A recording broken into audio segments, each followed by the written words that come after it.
è ovvio.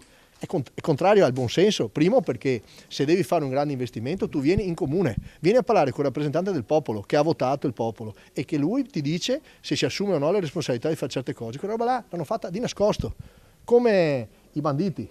La roba del genere non si fa, non passerà mai. Farò anch'io. Io non sono andato alla manifestazione per rispetto delle istituzioni, perché non voglio pensare che ci sia qualcun altro che aveva già detto di sì o roba del genere. Non si può fare quella roba lì. Se anche il sindaco Brugnaro, come i numerosi manifestanti di sabato scorso, è contrario all'impianto agrivoltaico che sorgerà sui 18 ettari nelle campagne di Cassolaro a Favaro Veneto, di diversa opinione è Legambiente Veneto, secondo cui invece gli impianti agrivoltaici rappresentano la tecnologia più avanzata in tema di rinnovabili, capace di conciliare la produzione di energia pulita con la tutela del territorio e delle attività agricole.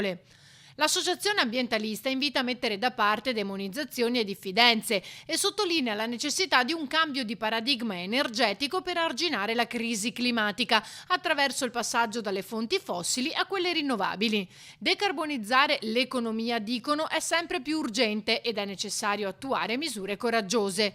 Ma, spiega il presidente Lazzaro, questo non significa lasciare spazio alla speculazione indiscriminata. L'agrivoltaico, conclude, deve essere ben progettato e realizzato con la collaborazione degli agricoltori e la garanzia di una reale integrazione tra la produzione energetica e quella agricola.